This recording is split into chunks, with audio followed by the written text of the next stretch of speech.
милениумското паметење на човештвото, наречено историја, зашто според дефиницијата на најучениот маж во антиката Марк Тули Кикерон, историјата треба да биде покрај учителка на животот и светлина на вистината, има личности чии имиња поради величенствените дела што тие ги извршиле во државничката, политичката и воената сфера, го издржале налетот на сите бури и премрежија на времето, тој едакс омниум рерум, сочувувајќи го со право и до ден денес ласкавиот прекар велики, што им го дале почитувачите на нивното дело.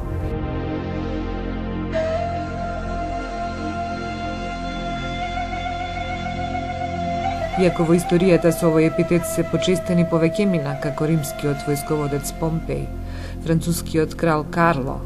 руските владетели Петар и Екатерина, овој прекар без никакво сомневање најмногу му прилега на синот на македонскиот крал Филип II, Александар, кој со своите воени подвизи го растресе и восхити светот во времето во кое што живееше, а го восхитува и денес. Споменот на него и неговите дела се уште е живо присутен, не само во сферата на науката што се вика историја, туку и во живото сеќавање на многу народи до кои тој допрел во своите незапирливи победоносни воени походи. Па така и денес, сред иранскиот свет, е жива легендата за божествениот Искендер, а големиот вожд против отоманските освојувања на нашите простори, Ѓорѓи Кастриот, се нарече себе си Искендер, денес попознат како Скендербек, сакајќи на тој начин да се идентификува со великиот Александар Македонски.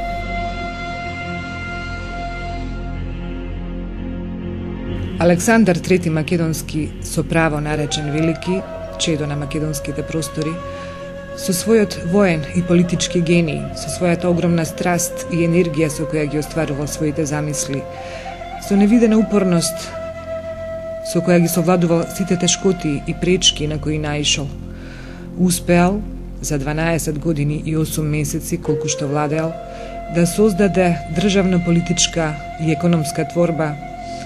која се простира од Јадранско море до Индија, од северните граници на Македонија и Тракија до долината на реката Нил и од Средна Азија до Индискиот океан. Останале неостварени планираните походи кон Арабија и излезот кон Атлантскиот океан. Ова, несомнено, е простор кој никогаш, ни дотогаш, ни потоа, никој не успеал да го освои. Со право во историската наука во најново време, периодот по неговата смрт до освојувањето на Македонија од страна на римјаните почнува да се нарекува македонски период, а да се отфрла несоодветниот термин хеленизам, зашто Александар со своите космополитски идеи, кои сакал и во голема мера ги остварил, бил македонец, па право е и епохата на која тој неизбришливо го втиснал својот белег да се нарекува според земјата од која потекнува. Тој останува за секогаш и неотуѓиво и неодземливо величие на Македонија.